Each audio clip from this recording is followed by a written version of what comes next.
En aquel tiempo entró Jesús en Jericó y atravesaba la ciudad. Un hombre llamado Zaqueo, jefe de publicanos y muy rico, trataba de distinguir quién era Jesús, pero la gente se lo impedía porque era bajo de estatura. Corrió más adelante y se subió a una higuera para verlo, porque tenía que pasar por allí. Jesús, al llegar a aquel sitio, levantó los ojos y dijo: Zaqueo, baja enseguida porque hoy tengo que alojarme en tu casa. Él bajó enseguida y lo recibió muy contento.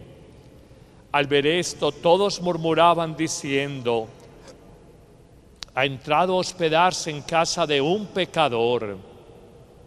Pero Zaqueo se puso en pie y dijo al Señor: mira, la mitad de mis bienes, Señor, se la doy a los pobres, y si de alguno me he aprovechado, le restituiré 4 veces más.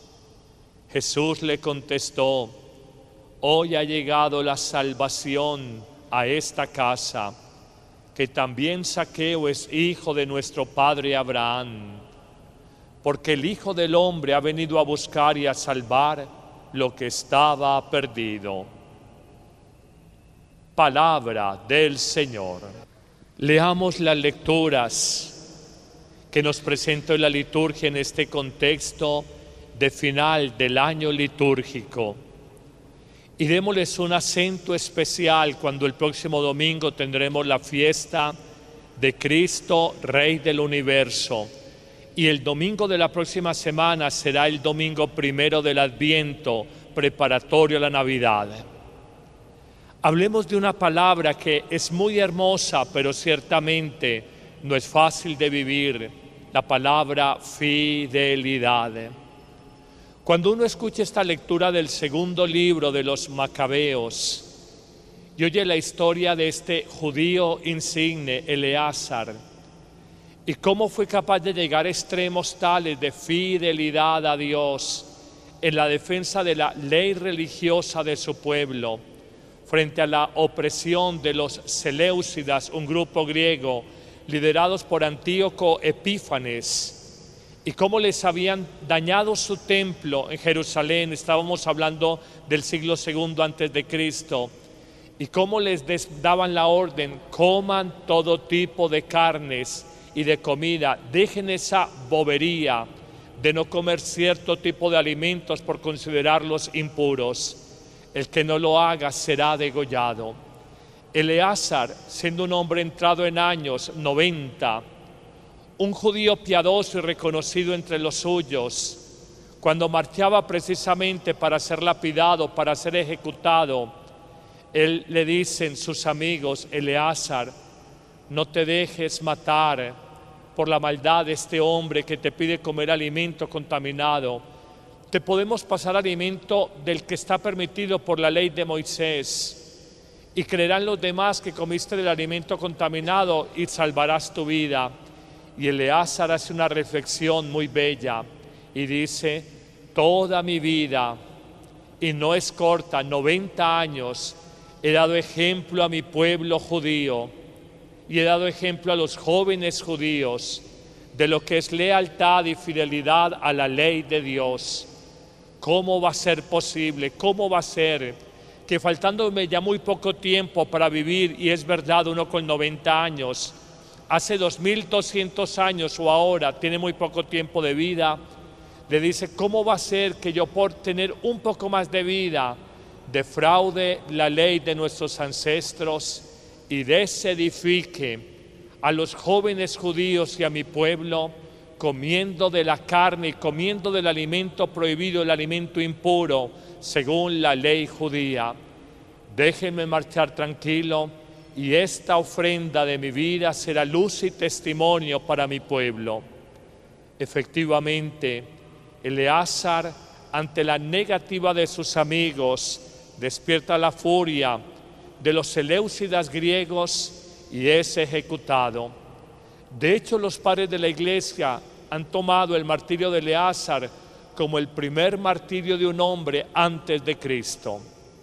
el primer martirio de un hombre antes de Cristo, Eleazar, anciano venerable que fue leal hasta el final, y aunque tuvo la tentación de alguna manera de decir, por prolongar un poco más mi vida, voy a comer del alimento impuro, contaminado, no lo haré, por ser luz y ejemplo para mi pueblo y especialmente para los jóvenes judíos. Pero hablemos ahora de lo que es la fidelidad en el Nuevo Testamento y contemplemos el pasaje de Zaqueo. Sabemos que los publicanos eran los delegados, funcionarios del Imperio Romano y encargados de cobrar impuesto al mismo pueblo judío. Siendo ellos judíos, cobraban impuesto para sostener la nómina de los soldados romanos.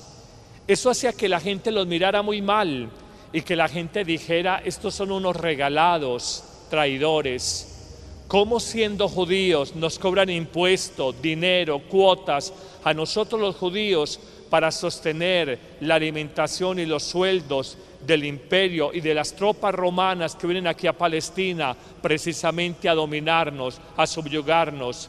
Que sus tropas las pague el ejército o el imperio de Roma, no nosotros.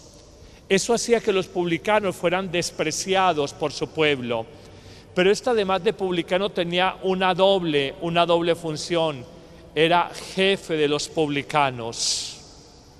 Y los publicanos en esa época, como algunos grupos sociales en esta, tenían fama de ladrones. Entonces cogían la fila para pagar el impuesto y algunos decían, esta platica para el imperio de Roma, esta para el bolsillo del publicano. Esta platica para el imperio de Roma, esta para el bolsillo del publicano.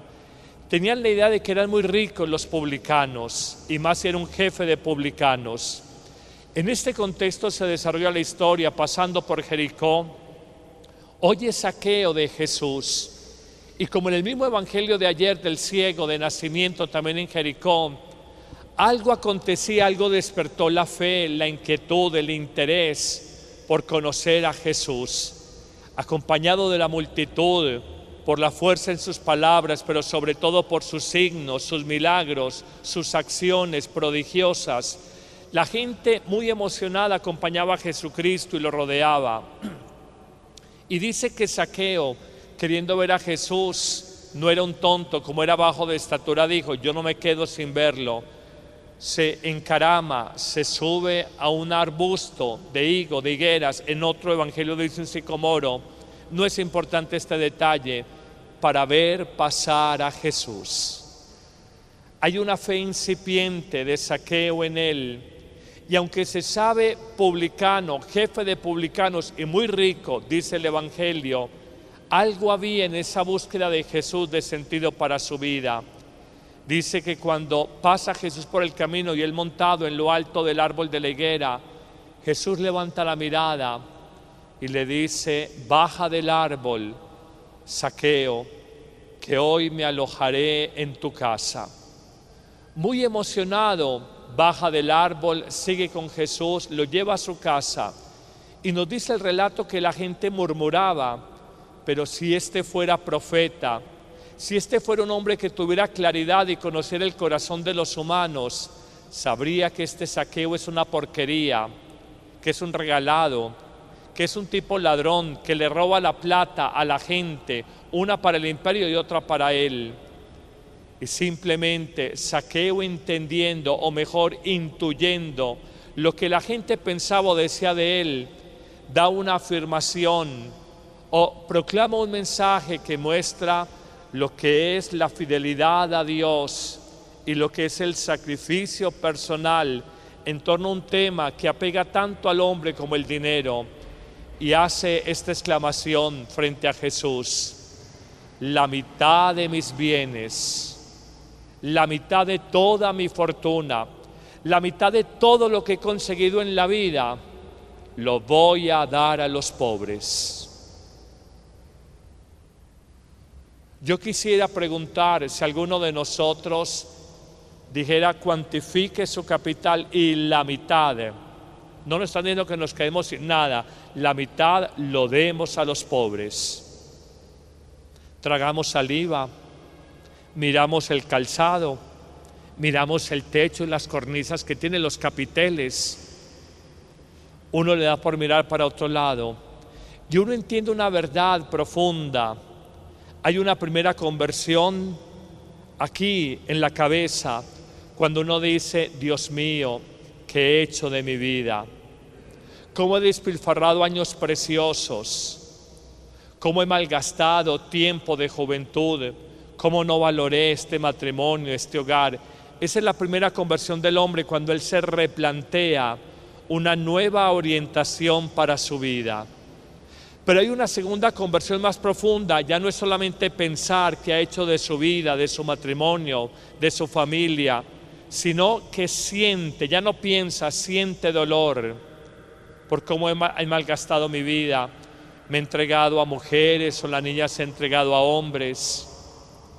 Me he entregado a la moda, a las vanidades, me he entregado a tantas cosas. Siento dolor, siento contrición en el corazón, siento arrepentimiento. Me duele haber malgastado mi vida. Es una conversión más importante y más profunda. Todos hemos pensado en algún momento: ¿qué he hecho de mi vida? Amigos, trasnocho, licor, platica que debí haber guardado y que no la guardé, esta persona que debí haber valorado y no la valoré. Esa es la primera conversión. Por eso Pablo dice: cambia tu manera de pensar para cambiar tu manera de vivir. Pero luego está aquí en el corazón, y es la segunda conversión, cuando uno dice directamente: Dios mío, siento dolor en mi corazón por lo que he hecho en mi vida. Me duele haber gastado tan tristemente mi vida. Me duele haberme privado de la comunión eucarística. Me duele haberme privado de la comunión eucarística 20 años por estar con ese fulano, siendo plato de segunda mesa, un hombre casado, no sé qué. Dice ella: Padre, fui siempre el plato de segunda mesa y me privé de comulgar por sostener adulterio con ese fulano. No valía la pena. ¿Cuántas veces lo he oído en mi vida? Padre, yo creí que me amaba, yo creí que era distinto. Padre, no valía la pena. Inclusive enviudó, le dije: ahora sí casé. Me dijo: no, ¿para qué nos vamos a casar? Pues ya enviudaste. Ya me di cuenta que nunca tuvo la intención. Es ese dolor de lo que has hecho de tu vida. Dios mío, me dediqué a mí, me dediqué a cuidarme. Mis padres murieron, no los acompañé lo suficiente. Es ese dolor en el corazón. Es la segunda conversión. Pero algún autor espiritual dice que la conversión más profunda del ser humano, miren esto, y lo hemos tocado ya aquí en esta Eucaristía, la conversión más profunda del ser humano no es solamente cuando uno piensa en reorientar su vida, no solo cuando siente dolor porque su vida ha sido despilfarrada, el tiempo malgastado, te entregaste a lo que no era importante, sino que la tercera conversión es la del bolsillo. Cuando dices: esto que he ahorrado, esto que he construido, esto que me da la seguridad, en esto que he afincado mi vida, me voy a morir sin nada. Y entonces esa persona es capaz de ser libre, una palabra muy hermosa, libre frente a los bienes materiales, pocos o muchos. Pocos o muchos. Zaqueo dirá esa frase: la mitad de mi fortuna, de todo lo que he conseguido, lo daré a los pobres. Había pasado por las dos primeras conversiones, aunque no lo narra en el Evangelio. Primero pensó: ¿qué estoy haciendo en mi vida? Luego le dolió, sintió dolor y luego dijo: no necesito acumular y acumular. Y dice: la mitad de mis bienes, de mi patrimonio, de mi riqueza, lo daré a los pobres. Y luego, para rematar, frente a las murmuraciones de algunos, afirmará: si alguno al cobrarle el impuesto para Roma le he cobrado más de lo que debía, le restituiré 4 veces más.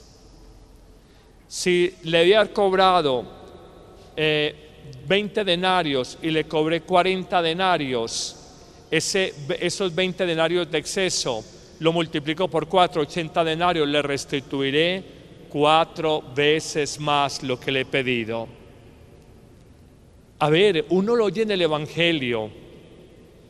¿Quién de verdad, cuando decimos: yo quiero cambiar mi vida, sentimos dolor?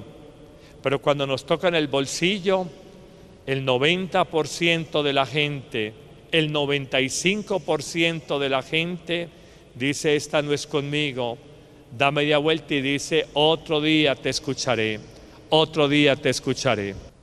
Mis hijos, de todo esto sale una exclamación muy bella de Jesús.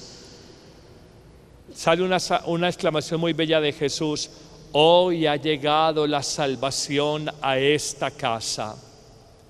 Cuando uno en este contexto de final del año litúrgico, uno lucha por esa fidelidad que tuvo Eleazar, o la fidelidad de Zaqueo convirtiendo su corazón, uno descubre una realidad, uno descubre una verdad, y es cuál: la fidelidad humanamente cuesta. Dar la vida por ser fiel a una ley que era importante para los judíos, o entregar de los bienes por fidelidad a lo que nos pide el Evangelio. La fidelidad cuesta en el casado, ser fiel en el matrimonio cuesta. La fidelidad cuesta en el sacerdote. La fidelidad cuesta en el comerciante, dejarse tentar: lava esta plata, mete esto por acá, factura doblemente, trabajarle de esta manera. Ser fiel a los principios. Somos tentados todos los días, todo el tiempo en nuestros principios. Somos tentados. La fidelidad cuesta, pero la fidelidad es premiada por Dios. Hoy ha llegado la salvación a esta casa. Hoy ha llegado la salvación a la vida de Zaqueo. Cada uno, finalizando el año litúrgico, y como muy en esa clave de nosotros decir: ¿qué es lo que nos pide el buen Dios? Nos pide ser fieles hasta el final de la vida. Conozco fieles o personas fieles por poco tiempo. Son muchos los que son fieles por poco tiempo. Conozco personas fieles a Dios por mucho tiempo. Son pocos los hombres y mujeres fieles a Dios por mucho tiempo. Y conozco personas fieles a Dios toda la vida. Son los santos. La fidelidad por pocos días, por un impulso del corazón, es de todos, es de muchos. La fidelidad por largo tiempo, por mucho tiempo, es de pocos hombres. La fidelidad toda la vida, hasta la muerte, solo es de santos. Al final Jesús dirá de Zaqueo una expresión, o a propósito de la conversación con Zaqueo, dirá una expresión para toda la humanidad: el Hijo del Hombre, hablando Jesús de sí mismo, un título cristológico, el Hijo del Hombre ha venido a salvar lo que estaba perdido. Pero uno abrir el corazón a Cristo, uno abrirse a nuevos valores o principios de vida, si cambia la vida y si cambia la orientación. En una certeza, y con esto quiero terminar, en los valores, en los principios que Cristo nos enseña, hay un camino no solamente de verdad personal, sino de alegría y de plenitud existencial. Uno entiende los valores del mundo y nosotros no somos culpables de lo que respiramos en la calle. Trabaje para usted, dese gusto a usted, diviértase. Es los valores del mundo, y uno: padre, pues yo simplemente hago caso de lo que me enseña el mundo. Pero Cristo nos dice: ¿de qué le sirve al hombre ganar el mundo entero si pierde su alma? Los valores, los principios del Evangelio son garantía de paz y de plenitud. Me impresionaba leyendo anoche sobre Santa Isabel de Hungría, la santa de hoy. Y más me impresionaba, yo dije: ¿por qué en Bogotá la tomaron como patrona de la arquidiócesis? Una mujer de un país tan extraño y tan distinto de nosotros, Hungría, en Europa, tan distinto de nosotros. Hija de un rey, casada con un noble, vive con el noble, pero le puede el amor al pobre y todo lo va dejando, renuncia a todo. Cojan, mírenlo en internet, la vida de Santa Isabel de Hungría.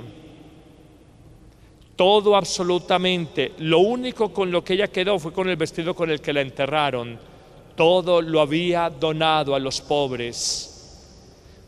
De uno de los castillos de su esposo lo convirtió en un hospital y ella misma personalmente atendía a los enfermos. De ella se decía algo: ora mucho y trabaja mucho, sirve mucho, se entrega mucho. Una mujer muy distinta de nosotros, año 1207. ¿Dónde va eso, por Dios? Hace más de 800 años. A 1230, hace 800 años vivía. ¿Qué era el mundo hace 800 años? Pero el Evangelio la tocó. Y el Evangelio le mostró algo: la vida es grande cuando se dona. Sé el mundo, repito, en el que estamos. Sé el mensaje diario con el que nos bombardean. Sé lo que nos dice quién quiere ser millonario, todo por la plata, las películas de Hollywood. Todo el ideal humano es simplemente tener, acumular, disfrutar, un amor al lado, un amor humano, y esa es la vida, una playa en no sé dónde.